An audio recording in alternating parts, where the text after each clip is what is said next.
Hey guys, in today's video, we're going to go over 10 common questions that new wholesalers ask. These are viable questions. These are things that come up all the time.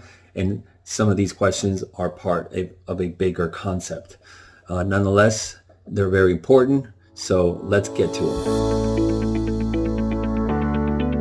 All right. So in today's video, we're going to go over 10 common questions, like I mentioned, that come up all the time from new wholesalers or even experienced wholesalers and or people in the real estate investing sector. So let's get to number one. Do I need money for marketing in order to get started with wholesaling? So the quick answer to this is no, you don't need money. What you need to do is trade your time and effort in order to speak with people. The idea is to speak with people. The more people you speak to, the better, whether they are agents, whether they are investors, whether they are sellers, whether they are brokers or people in title companies. The idea is to talk to people and get automation to work for you, right? Automation is great, especially when you're learning, when you're getting a feel for things and you're learning the ropes, but also as you develop your system and as you get going, automation will help you to clear up some of your time so that you don't have to be, investing heavily into your business. The idea here is to be more proactive versus reactive, right? And you don't need money to spend on Google ads at the very beginning. That's a reactive approach, letting the leads come to you. You're more proactive. You're out seeking the conversations, and you're out exploring new ventures and new properties and new deals and new people to talk to. All right. So again, you don't need a lot of money for marketing. You can start small and scale up from there. Number two, do I need more education or am I ready to wholesale? So of course you need some education, and of course you need knowledge, and you need a foundation. But please don't get into this mindset that you need to keep learning and learning and learning and that you're not ready, right? That's the paralysis by analysis flaw that a lot of people fall into, is thinking that they need more education, more information, more knowledge, and they're never ready. So don't fall into that perfectionism trap. Things don't need to be perfect. They just need to move along. After all, every deal is different. Every transaction is going to be different, and every person you talk to, every seller, every buyer, they're all going to be different anyway. So there's no way to perfect something that isn't consistent anyway, right? Also, don't fall into the trap of procrastination. This happens a lot, and it happens with people thinking that they aren't ready yet, that they need to learn more, right? They keep procrastinating and keep telling themselves that, oh yeah, I'll start tomorrow, I'll start next week, next month, or next year. Start now. Now is the time. And if you've started, keep going now. Don't wait for things. Just keep progressing, right? This whole mindset of I'm not ready yet has to go. You are ready, whether you realize it or not. So the important thing is to jump in and go forward from there. Number three, do I have enough time to wholesale? This is another misconception, right? People thinking they don't have enough time because they're already doing other things. They already have other things going. They already have a family, and they already have possibly school they're going to, a full-time job, or even multiple businesses. The idea here is to set, the important thing here is to set your habits and your discipline so that there is consistency. No matter how much time you put in, it's irrelevant. The idea here is to really go after your habits and make things a routine, right? And understand that transitions are important. So as you transition from one phase of your life or one phase of your business to another, understand that that transition is key. And following through with that transition and being consistent is what's most important. It's not the amount of time you put into it. It's not the amount of money you put into it, or how well developed everything is from the get-go. It's about the transitions, the habits, and those good fundamental discipline factors that are important here. So don't worry about not having enough time.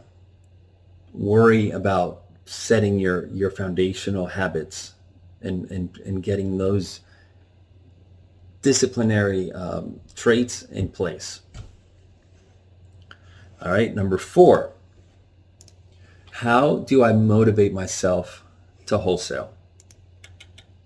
Well, first and foremost, and this goes a lot with the last point we talked about, first and foremost, focus.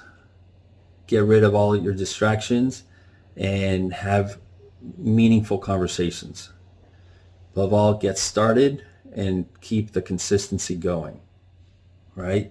That's the most important thing. That's what you need to do in order to find that inner motivation so that you don't even have to be questioning it, right? It comes natural. It just is something that comes and is already there intrinsically. So above all, keep and maintain your focus in line. All right, number 5. How do I handle rejection from sellers and buyers? So one of the things that you need to realize and you need to do is to not take things personally, right? Just understand that there's people you're trying to contact, the sellers and whatnot, they're already getting bombarded by other people. So as far as they're concerned, you're the same person, right? So they come back to you and they backlash and say, I've already spoken to you, I've already told you, I'm not interested, this and that. But keep in mind, they're going through a distress situation already, right? So please don't take it personally. It's not something that is meant to target back to you. It's something that just happens, and it's something that comes with this territory. So what you need to do is think beyond this and think about the people who really need you, people who are really going through distress, and people who you can help personally. Those are the people that we're helping here, and this is why we wholesale, right? So that's when you come into that situation, that's what you need to realize. That's what you need to think about. Number 6, can I do wholesale deals without a team? So of course you can, right? You can start just with you. Start taking action and be the leader of your team, regardless of the size of your team, regardless of, if your team is 1 person or 10 people or 100 people. Doesn't matter. Always be the leader of your team, right? And the size will naturally unfold and naturally happen as you scale and as you get bigger and help out more people. Number 7, how much time should I spend on each wholesale deal? Again, if you're asking yourself this, it probably means you are not talking to enough people. You're stuck on 1, 2, or 3 people, right? Especially if you're overthinking it, and you're spending way too much time losing sleep and thinking about this one deal. What that means is you just don't have enough leads in the pipeline. You don't have enough people you're talking to. So what you need to do is make more offers, more movement, get things going, and get more conversations going so they're quicker, and so that you really literally don't have enough time, to spend on the individuals. But I'm not saying not to, because it's important to listen to people. It's important to engage, and it's important to talk to these motivated sellers and build their trust. But what I'm saying is, don't get overly stuck on any one of them, because it's important. You need to move on, and it's a numbers game. So you got to realize that the more people you talk to, the more deals, the more offers, and the more revenue you're going to make. So be efficient with your time. All right. Number 8. What are the most important things for me to do first as a wholesaler? So first of all, don't set up things you don't need to, right? A lot of people get carried away, or they get too involved with the business and the logo and the business cards and making sure that everything's perfect and all these things. That's not important. The important thing is to start prospecting, to start talking to motivated sellers right away, regardless if you have all that stuff in place. That's not going to bring you leads. What's going to bring you leads are the conversations and the deals you make. Also, don't overanalyze the numbers. Yes, of course, you have to comp and find your ARV and find your offer and everything that we go over, but don't overdo it to the point where you're spending all of your time or most of your time doing that. The more offers you make, the more deals you will get, period. Again, the more offers you make, the more deals you're going to make. 9, what do I say to property owners? So when you talk to the owners for the first time or the second time, again, you want to engage in conversation, you want to befriend them, and you want to build trust. But the most important thing are to find their motivation, to find their timeline for selling, to find the condition of the property, and to find the price that they're willing to sell the property to you for.